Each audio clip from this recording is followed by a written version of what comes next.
Hello friends, welcome to Surya's kitchen.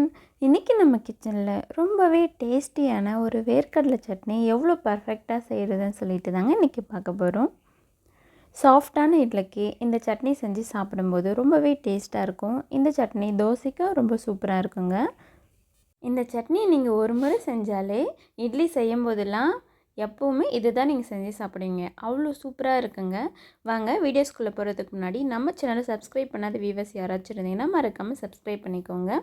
நான் இன்றைக்கி வேர்க்கடலை சட்னி செய்கிறதுக்கு கொஞ்சமாக வேர்க்கடலையை வறுத்து வச்சுருக்கேங்க. கை பொறுக்கிற ஹீட் ஆனதுக்கப்புறம் நம்ம எடுத்து சும்மா கையில் எடுத்து க்ரஷ் பண்ணாலே அந்த தோல் எல்லாம் தனியாக வந்துடும். இது போல் எல்லா தோலையும் நம்ம நீக்கிக்கலாம். முக்கால்வாசி தோல் நீக்கிட்டால் போதும். கால்வாசி 1-2 பருப்பில் தோல் இருந்துச்சுனாலும் டென்ஷன் இல்லை. டேஸ்ட் அப்போ தாங்க பர்ஃபெக்டாக இருக்கும். நம்ம தோலோடு சேர்க்குறத விட தோல் கொஞ்சம் எடுத்துகிட்டு சேர்த்துனா நல்லாயிருக்குங்க. இது போல் எல்லாத்தையும் க்ரஷ் பண்ணிக்கோங்க. இல்லாட்டி ஒரு பிளேட் வச்சு கூட மேலே தேய்ச்சி விட்டிங்கன்னா தோல் எல்லாம் தனியாக வந்துடும். ஊதி விட்டுட்டு நீங்கள் தனியாக மிக்ஸி ஜாரில் சேர்த்துக்கோங்க. அவ்வளோதான். எல்லா பருப்பும் சேர்த்ததுக்கப்புறம் ஒரு பல்லு பூண்டு, ஒரு சின்ன வெங்காயத்தில் பாதி அளவுக்கு கட் பண்ணி சேர்த்துக்கோங்க.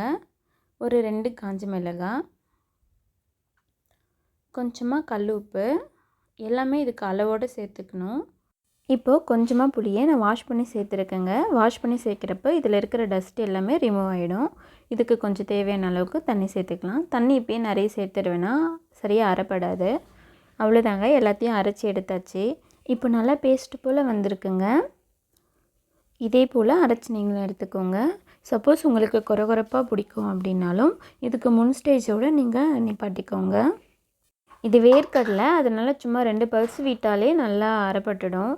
தேங்காய் சட்னி தான் கொஞ்சம் ஒரு 4-5 பல்ஸ் விட்டால் நல்லா அரைப்படும். இது வேர்க்கடலைன்றனால 2 பல்ஸ்லேயும் அரைப்பட்டுடும்.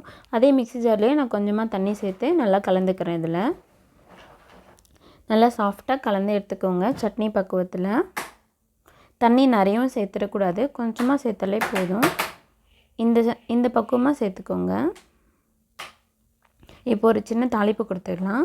தாளிப்பு கரண்டியில் ஆயில் சேர்த்து கொஞ்சமாக கடுகு சேர்த்துக்கோங்க. ஆயில் நல்லா ஹீட் ஆனதும் கடுகு சேர்த்துக்கோங்க. நெக்ஸ்ட்டு ஒரு 2 காஞ்ச மிளகாய் பிச்சி போட்டு சேர்த்துக்கோங்க. இப்போ கடுகு நல்லா பொரியுது. இந்த ஸ்டேஜில் ஸ்டவ் ஆஃப் பண்ணிவிட்டு கருவேப்பிலை கொஞ்சம் சேர்த்துக்கோங்க.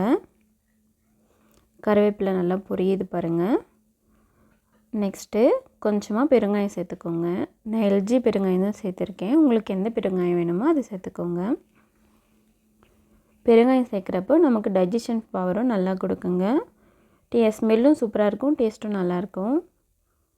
நம்ம எந்த ஒரு சட்னிக்குமே ஒரு தாளிப்பு கொடுத்து சாப்பிடும்போது பர்ஃபெக்டான டேஸ்ட்டு நமக்கு கிடைக்கும். இதே போல் நீங்களும் தாளிப்பு ஒன்று கொடுத்துக்கோங்க. அவ்வளோதாங்க, சட்னி சூப்பராக ரெடி ஆகிடுச்சு. இது எப்படி இருந்துச்சுன்னு சொல்லிவிட்டு நீங்களும் உங்கள் வீட்டில் செஞ்சு பார்த்துட்டு மறக்காமல் எனக்கு கமெண்ட் பண்ணுங்கள். நம்ம வீடியோஸ் உங்களுக்கு பிடிச்சிருந்தா நம்ம சேனலை மறக்காமல் சப்ஸ்கிரைப் பண்ணிக்கோங்க. பக்கத்துலேயே இருக்கிற பெல் ஐக்கானையும் கிளிக் பண்ணிக்கோங்க. அப்போ தாங்க நம்ம வீடியோஸ் எல்லாமே அடிக்கடி நோட்டிஃபிகேஷனாக உங்கள் மொபைலுக்கு வரும்.